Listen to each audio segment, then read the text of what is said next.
un vrai? Aussi vrai que celui des autres. Écoutez, je cherche quelqu'un qui est prêt à s'installer à long terme. Bien évidemment. D'ailleurs, je viendrai avec ma famille. Il faut qu'on aille habiter en France. Oui, dans un petit village au nord de Paris. Ah, là, Paris! Enfin, c'est un peu plus au nord. Le printemps, les Champs-Élysées! Bienvenue à Marly-Gaumont. Alors nous voilà transportés à Marly-Gaumont. Merci Camini de cette visite dans l'Oise, un département juste à côté. Voilà, merci à vous, ouais, on est voisins. Hein, quand même. Effectivement, on peut quand même traverser la frontière de temps en temps. Comment est venue l'idée, après ce clip Marly-Gaumont sur lequel on reviendra un petit peu tout à l'heure, comment est venue l'idée de ce film? Alors au début, j'écrivais une série télé, une sitcom, comme Le Prince de Bel-Air. Sauf que Le Prince de Bel-Air, c'est donc une famille de blacks à Bel-Air, dont le père est avocat. Et moi, je voulais créer une famille de blacks à Marly-Gaumont, dont le père est médecin. Mais mon père décède en 2009, donc je transforme l'écriture de la sitcom en long métrage pour lui rendre hommage. C'est un peu ça l'origine de mon projet, quoi. Vous avez laissé votre propre histoire être filmée par quelqu'un d'autre, bon, pour des détails aussi de production, pour tous ces éléments-là. Vous êtes le co-scénariste du film. Est-ce facile justement de ne pas être interventionniste dans ce film? Votre position était laquelle par rapport justement au déroulement de votre histoire devant vos yeux? Alors en fait, à la base, j'avais un contrat donc, de scénariste et de réalisateur. Mais comme je n'avais jamais encore réalisé de court-métrage, c'était compliqué pour les producteurs à l'époque, il y a 4 ans, de miser. Voilà, ils se sont dit, bon... Camille le chanteur. Alors moi, comme j'ai pas de soucis d'ego, tout ça, j'ai dit, voilà, je me suis arrangé avec ma productrice, Pauline Duo, Delia Film, que je remercie encore d'ailleurs. Je lui ai dit, écoute, je reste scénariste sur le projet, cependant, je choisis un réalisateur. Donc j'ai fait un peu le tour, j'ai regardé des films, et j'ai choisi Julien Rambaldi, avec qui on a travaillé vraiment main dans la main. On s'appelait tous les jours, on s'envoyait des mails, j'envoyais des photos pour les ambiances. Il me demandait beaucoup de détails au niveau de l'intimité dans la famille, l'addiction de mes parents, tout ça. Donc c'était vraiment un travail... un vrai partenariat. Ouais, un vrai partenariat. Et c'est justement ça qui a permis un peu d'avoir un aspect comique dans le film, mais pas que. Et donc un petit côté avec de l'émotion, donc un peu l'ascenseur émotionnel. C'est le fait que justement ce soit 2 univers qui se rencontrent et dans l'histoire du film, mais aussi en termes de réalisation. Et donc ça donne un peu ce... Oui, si on était resté que sur Camini, peut-être qu'on serait parti sur l'humour permanent. Voilà, sur l'humour permanent, avec peut-être la chute à la fin, vu que l'histoire, on est obligé de la respecter. Mais c'est vrai que Julien, il a su ramener sa patte à lui et une certaine sensibilité que moi, je n'aurais pu avoir, parce que c'est mon vécu, justement. Moi, j'ai pas de souci avec, par exemple, le racisme primaire. Je l'ai écrit à la base comme je le vis. Et Julien, lui, il a mis des silences, parfois, et c'est suffisant. Surtout au cinéma. Justement, vous y allez quand même un peu fort avec les Picards, mais ce qui est logique de l'époque. De l'époque, bien évidemment. J'espère qu'ils ont bien changé. Ouais, on va le souhaiter. C'est le racisme au quotidien. Alors justement, êtes-vous toujours le bienvenu à Marly-Gaumont? Ah oui, je suis plus que le bienvenu. D'ailleurs, je pense qu'ils vont changer la statue du poilu. Vous êtes la Miss France de Marly-Gaumont. Ma statue à la place.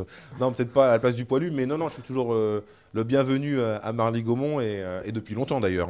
Et il n'y a pas que moi, toute ma famille. Alors, c'est vrai qu'à une époque, même les panneaux de Marly-Gaumont étaient dérobés, on ne va pas dire volés, parce que c'est du fétichisme, finalement. Non, ils ont été volés, on ne les a jamais retrouvés.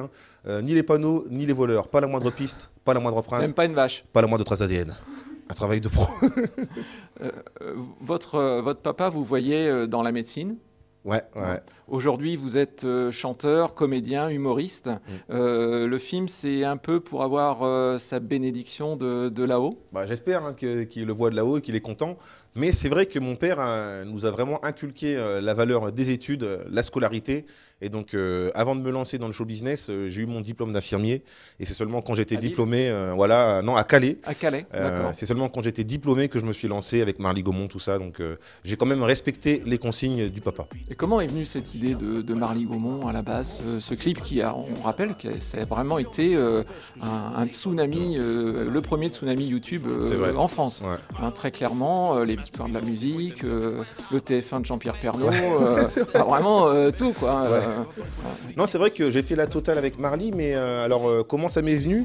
Alors à l'époque, j'ai mon diplôme d'infirmier, ça fait 1 an que je travaille, je mets un peu de sous de côté et je regarde mes chansons et je me dis voilà, quelle est la chanson qui me coûte qui me coûterait le moins cher à réaliser, à faire le clip. Et je vois sur tous mes concepts, je dis c'est Marly Gaumont, je prends une caméra, je vais au village, je connais les gens du coin. Donc voilà, et je fais une petite vidéo sympa et c'est ce que j'ai fait. Et par contre, j'ai toujours cru en moi en tant qu'artiste. Je savais que j'allais percer tôt ou tard.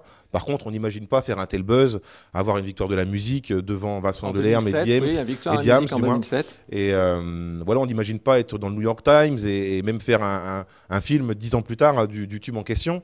Et donc, c'est tant mieux pour moi, mais en tout cas, voilà, c'est comme ça que c'est venu. C'est d'abord, à la base, c'était le clip le moins cher par rapport à mon budget de l'époque. D'accord. Votre maman a vu le film. Ah oui, 7 fois. Et elle pleure toujours à la fin. Vos frères et sœurs. Aussi. Ouais. Et là, dans le film, pour des positions de scénario, il n'y a qu'une sœur, mais vous avez des frères et sœurs. Alors, dans la vraie vie, j'ai 2 frères, 2 sœurs, 2 demi-frères, 2 demi-sœurs. Mais effectivement, scénaristiquement parlant, c'est très compliqué de faire 8-9 enfants. Et donc, ce qu'on a fait, c'est qu'on a fait un condensé du vécu de chacun. Et on les 2 personnages. Et on l'a, entre guillemets, injecté à votre sœur. à ma sœur et à Kamini. Enfin, le petit Kamini dans le film. D'accord.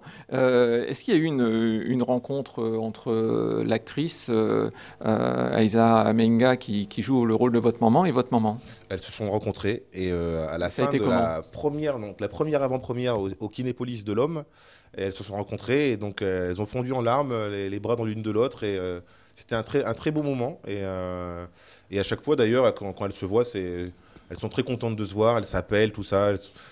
C'est marrant quoi, de voir ma vraie maman et ma maman fictive réunies.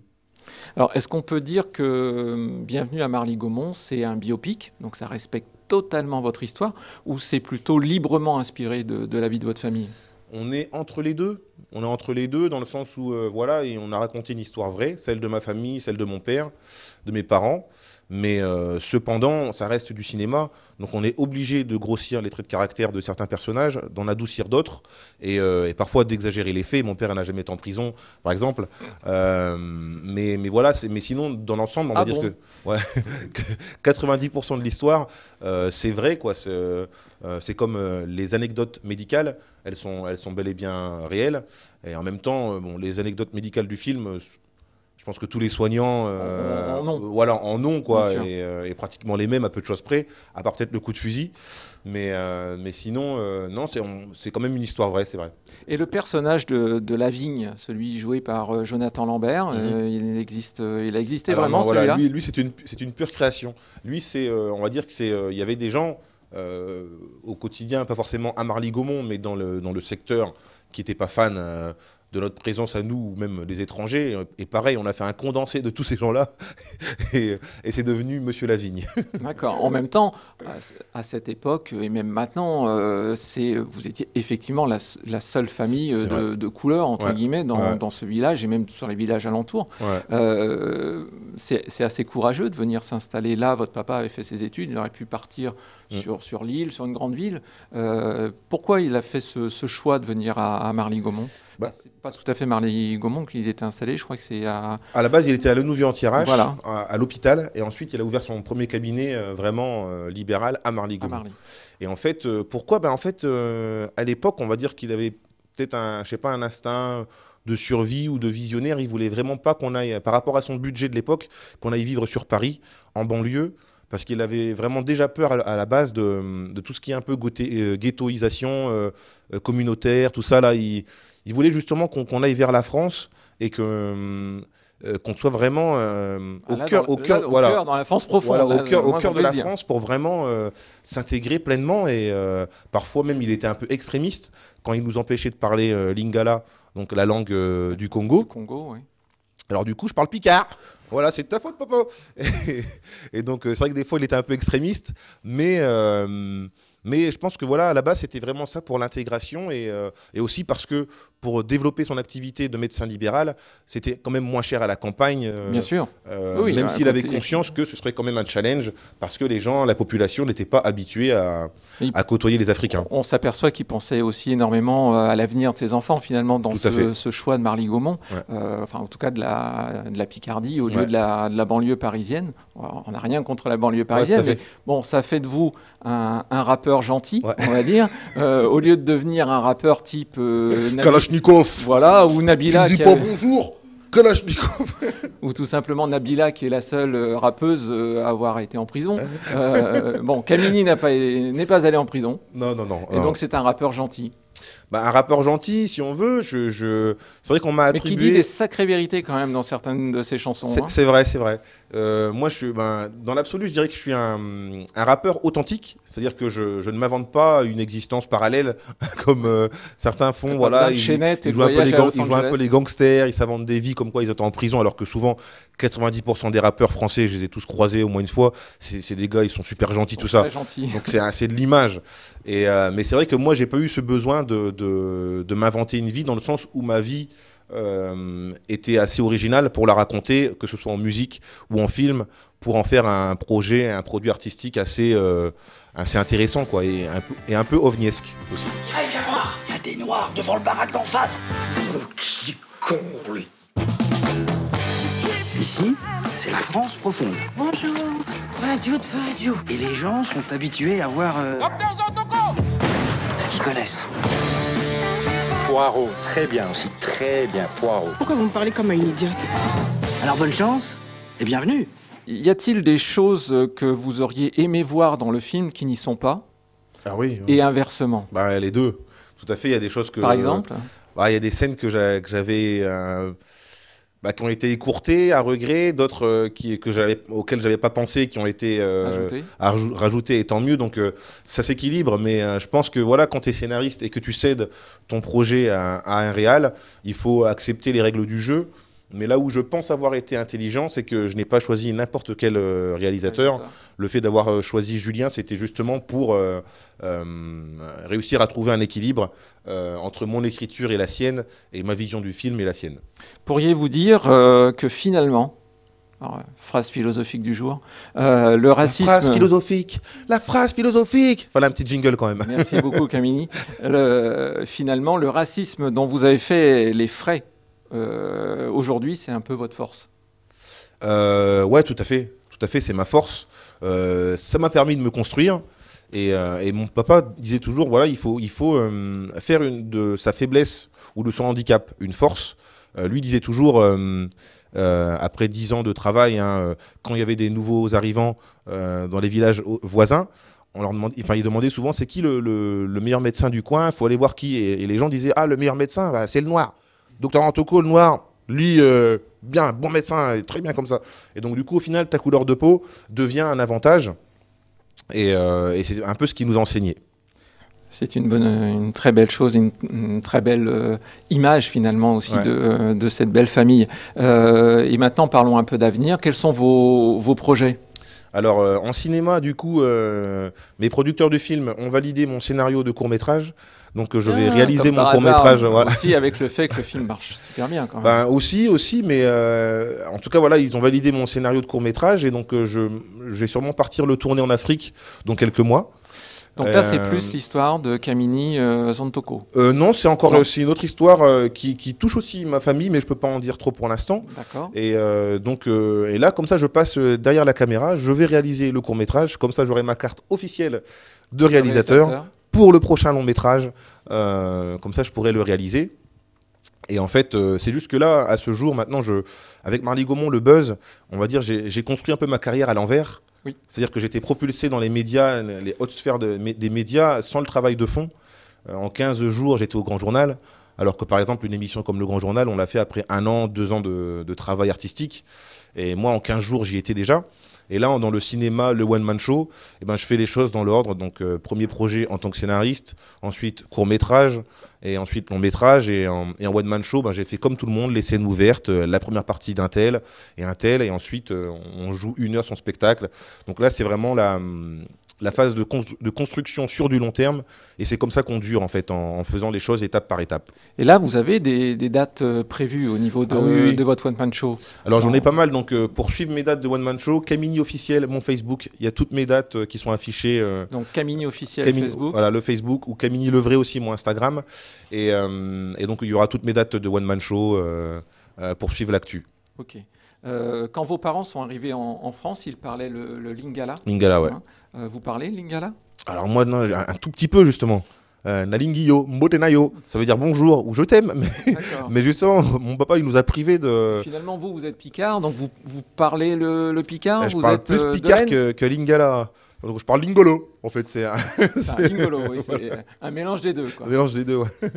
Alors, pour en terminer avec cette agréable rencontre, là, vous allez rencontrer le public qui a vu la projection du film. Bon, déjà, je vous préviens, il n'y a pas d'Illuminati dans la salle. Un petit peu du mal à le dire. Vous êtes sûr? Il n'y a pas d'Illuminati. Ils sont partout, les Illuminati. Ah oui, mais il n'y en a pas là. Donc, comme aujourd'hui au Cinespace, vous rencontrez des gens en live, on va dire. Quelle est pour vous l'importance de cette rencontre avec le public ? L'importance de cette rencontre, c'est l'échange. Déjà d'avoir l'avis du public en live, c'est toujours une bonne chose. C'est toujours constructif. Et ouais, voilà, d'avoir les réactions à chaud. Parce qu'à mon avis, ils vont sortir de la salle, le film viendra de se terminer. Donc ce sera des réactions spontanées, à chaud, et c'est ça qui est intéressant pour pouvoir échanger. Et tout simplement aussi, j'espère que moi, c'est un plaisir de les rencontrer. J'espère que c'est un plaisir pour eux aussi de me rencontrer. Et donc voilà, on va échanger et débattre à propos du film et de mon papa qui voit tout ça de là-haut, j'espère. Bah écoutez, merci beaucoup pour cette très agréable entretien. On va souhaiter encore plein de bonnes entrées à Bienvenue à Marly-Gaumont. Ouais, et puis merci. Après, derrière, une sortie Blu-ray DVD. Et après, un excellent passage télévision. D'accord. Voilà, à très bientôt. Merci beaucoup. Salut l'Oise. Faudrait que je parvienne à gagner la confiance des habitants. Bonjour, bonjour. Ce qu'il faudrait, c'est que vous passiez du temps avec eux. Je fais tout pour que les gens d'ici nous acceptent parmi eux. Il m'appelle la Noiraude. Moi, c'est Bouana Pépito Banania. Si ça n'allait pas, tu auras au moins essayé. Seules les études permettent de devenir quelqu'un, surtout quand tu es noir. Pourquoi c'est plus dur quand on est noir? Ça y est, je soigne mon premier patient demain. J'aurais jamais mis un copec sur ce noir.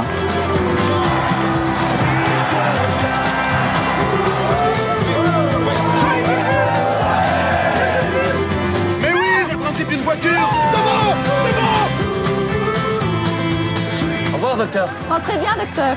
Papa, t'as entendu? Il te rappelle docteur.